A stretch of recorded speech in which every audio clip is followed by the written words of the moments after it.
Bismillahirrahmanirrahim.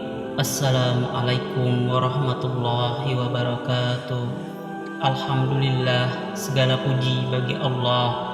Semoga Allah senantiasa memberikan sahabat semua nikmat iman, nikmat sehat, dimudahkan segala urusan, diberikan rezeki yang berlimpah dari arah yang tidak terduga. Amin ya rabbal alamin. Salawat dan salam senantiasa kita ucapkan kepada baginda Nabi Muhammad Sallallahu Alaihi Wasallam dengan lafaz Allahumma sholli ala Sayyidina Muhammad wa ala ali Sayyidina Muhammad. Sahabat beriman yang dirahmati oleh Allah,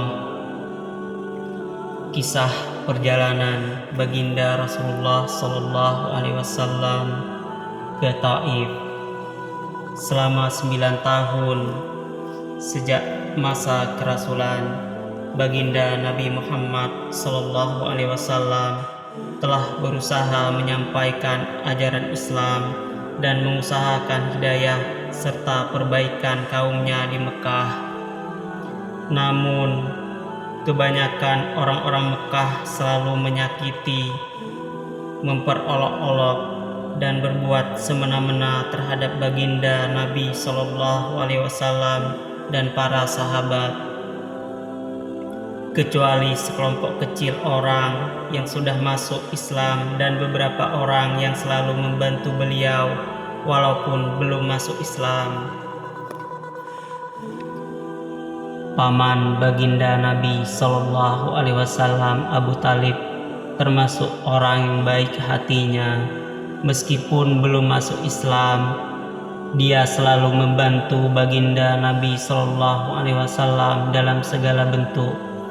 Pada tahun ke-10 kenabian, ketika Abu Talib meninggal dunia, kaum kafir mendapat kesempatan untuk mencegah perkembangan Islam dan menyakiti kaum muslimin secara lebih leluasa.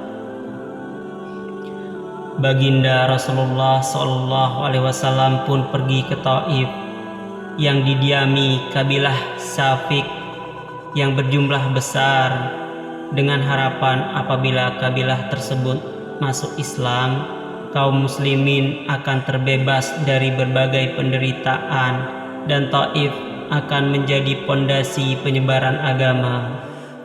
Setibanya di Taif, baginda Nabi Sallallahu Alaihi Wasallam langsung menemui 3 orang yang ditokohkan. Beliau berbicara dengan mereka, mengajak mereka kepada agama Allah Subhanahu wa Ta'ala, dan agar mereka mau membantu baginda Rasulullah Sallallahu Alaihi Wasallam. Akan tetapi mereka bukannya menerima atau paling tidak berlaku sopan kepada tamu yang baru datang, sebagaimana adat bangsa Arab yang terkenal dengan memuliakan tamu. Bahkan mereka tanpa basa-basi menyambut beliau dengan sifat dan akhlak yang sangat buruk. Bahkan mereka pun tidak rela baginda Rasulullah Sallallahu Alaihi Wasallam tinggal di situ.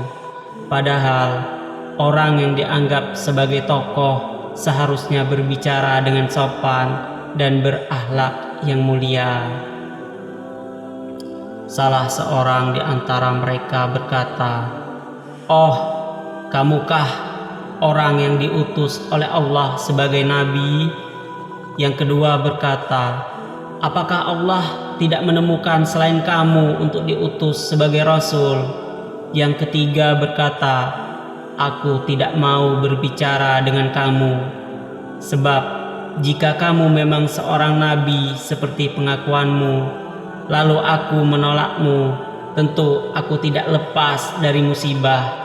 Jika kamu pembohong, maka aku tidak mau bicara dengan pembohong." Akan tetapi baginda Nabi Sallallahu Alaihi Wasallam mempunyai hati yang begitu teguh, laksana sebuah batu karang. Beliau tidak berputus asa dan terus berusaha untuk mendekati masyarakat umum. Tetapi tidak seorang pun yang mau mendengarkan beliau. Jangankan menerima, bahkan mereka menghardik, "Tinggalkan segera kota kami. pergilah kemana kamu suka.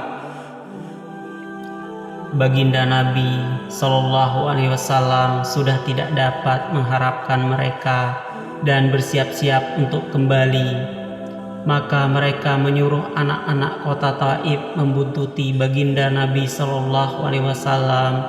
Mereka lalu mengganggu, mencaci, dan melempari baginda Nabi Shallallahu Alaihi Wasallam dengan batu, sehingga kedua sendal beliau berlumuran darah. Dalam keadaan seperti itulah baginda Nabi Shallallahu Alaihi Wasallam meninggalkan Taif. Di tengah perjalanan, tak kala sudah merasa aman dari gangguan anak-anak nakal itu, beliau berdoa kepada Allah Subhanahu wa Ta'ala. Ya Allah, aku adukan kepadamu lemahnya kekuatanku, habisnya upayaku, dan kehinaanku dalam pandangan manusia. Wahai yang maha penyayang melebihi sekalian penyayang, Engkaulah Tuhan orang-orang yang tertindas, dan Engkaulah Tuhanku. Kepada siapakah Engkau serahkan diriku? Kepada orang asing yang akan memandangku dengan muka masam, atau kepada musuh yang Engkau kuasakan kepadanya segala urusanku?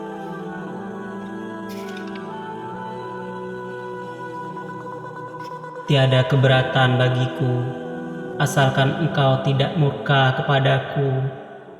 Perlindunganmu sudah cukup bagiku. Aku berlindung kepadamu dengan nur Zat-Mu yang menyinari segala kegelapan, dan dengannya menjadi baik segala urusan dunia dan akhirat. Aku berlindung dari turunnya kemarahan-Mu kepadaku atau kemurkaan-Mu kepadaku. Aku sanggup berbuat apa saja hingga Engkau ridho. Tiada daya dan upaya melainkan dengan-Mu. Allah Subhanahu wa Ta'ala, penguasa seluruh alam, pun memperlihatkan keperkasaannya dan mengutus malaikat Jibril alaihissalam untuk datang memberi salam kepada beliau dan berkata, Allah Subhanahu wa Ta'ala mendengar ucapanmu dan jawaban kaummu, dan Dia mengutus kepadamu malaikat penjaga gunung agar siap melaksanakan apapun perintahmu kepadanya. Malaikat penjaga gunung itu pun datang dan memberi salam kepada Nabi Shallallahu Alaihi Wasallam seraya berkata, apapun yang Engkau perintahkan akan kulaksanakan. Bila Engkau sukai, akan kubenturkan gunung-gunung yang ada di sekitar kota ini, sehingga siapa saja yang tinggal di antaranya akan hancur binasa, atau apapun hukuman yang Engkau inginkan. Baginda Rasulullah Shallallahu Alaihi Wasallam yang bersifat penyayang dan mulia ini menjawab, aku hanya berharap kepada Allah Subhanahu wa Ta'ala, seandainya saat ini mereka tidak menerima Islam, semoga kelak di antara keturunan mereka akan lahir orang-orang yang menyembah dan beribadah kepada Allah Subhanahu wa Ta'ala. Demikianlah akhlak baginda Nabi Shallallahu Alaihi Wasallam yang mulia. Kita mengaku sebagai pengikutnya, namun ketika sedikit kesulitan atau celaan menimpa kita langsung marah, bahkan menuntut balas seumur hidup. Kezaliman dibalas dengan kezaliman, sambil kita terus mengaku sebagai umat baginda Nabi Shallallahu Alaihi Wasallam. Meskipun mengalami penderitaan dan kesusahan yang berat, baginda Nabi Shallallahu Alaihi Wasallam tidak berdoa buruk dan tidak menuntut balas. Wallahu a'lam bishawab.